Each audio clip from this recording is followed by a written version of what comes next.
বাংলায় একটা কথা আছে, পাগলে কিনা বলে ছাগলে কিনা খায়। তো আজকের ভিডিওতে পাগল আর ছাগল কে কাকে বানাবেন কমেন্টে লিখতে পারেন। মানে আমি একটু আশ্চর্য হয়েছি যে ধরেন এলিট ক্লাসের বিশেষ করে যে সকল মানুষ থাকে তাদের লাজ লজ্জা এমনি একটু কমই থাকে সম্ভবত। আর যখন ডোনাল্ড ট্রাম্প, তাহলে ভাবতেই হবে মাথার তার তো সবগুলাই ছিঁড়া। ভাবা যায় যে মানুষ যখন মিথ্যা কথা বলে তাও একটা লিমিটেশন থাকে। এই কথা শুনে গাধা হাসছে, ঘোড়া দৌড়াচ্ছে, প্রকৃতির মধ্যে উত্তাল জোয়ার ভাটা চলে আসছে যে ডোনাল্ড ট্রাম্প আসলে কথাটা বলল কি।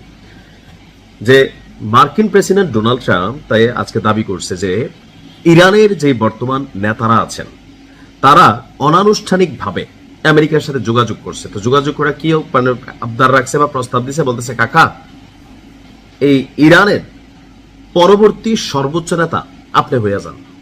অর্থাৎ ইরান ডোনাল্ড ট্রাম্পকে, আমাদের যে সর্বোচ্চ নেতা ছিলেন শাহাদাত বরণ করেছেন, তার জায়গায় ডোনাল্ড ট্রাম্পকে নাকি সর্বোচ্চ নেতা হওয়ার প্রস্তাব দিয়েছে। আচ্ছা, এই কথা কোনো পাগলে বিশ্বাস করবে?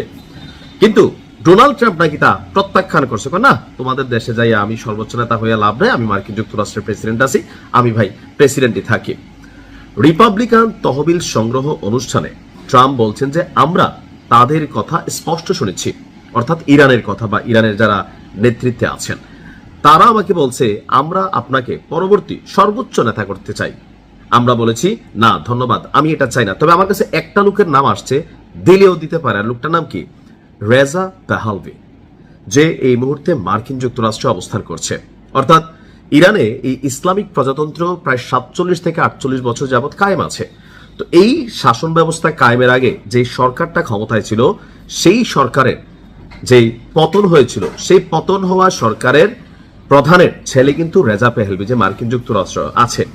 কিছুদিন আগে মার্কিন যুক্তরাষ্ট্রে বৈশা ইরানে সরকার পতনের জন্য সর্বোচ্চ চেষ্টা করছিল না এই রেজা পেহেলভি। এমনকি যখন এই যুদ্ধ চলছে দেশের জনগণের একাংশকে ক্ষমতাসীন সরকারের বিরুদ্ধে উস্কাইয়া বা আমাদের সর্বোচ্চ নেতার কিছু ভাস্কর্য ছিল ভেঙা ফেলা বা তার বিরুদ্ধে স্লোগান লেখা বা বিড়ি জ্বালানো, হিজাবকে বয়কট করা বা ইসরায়েলকে স্বীকৃতি দিবে, এমন অনেক সিদ্ধান্ত মার্কিন যুক্তরাষ্ট্র থেকে বৈশা বৈশা এই রেজা পেহেলভি সে কিন্তু বলছে। এমনকি সে মনে মনে মোটামুটি নিশ্চিত ছিল যে মার্কিন যুক্তরাষ্ট্র তাকে ইরানের সর্বোচ্চ ক্ষমতায় বসাবে। কিন্তু শেষ দিকে এসে ট্রাম্প বলছে যে রেজা পেহেলভির এই যোগ্যতা নাই।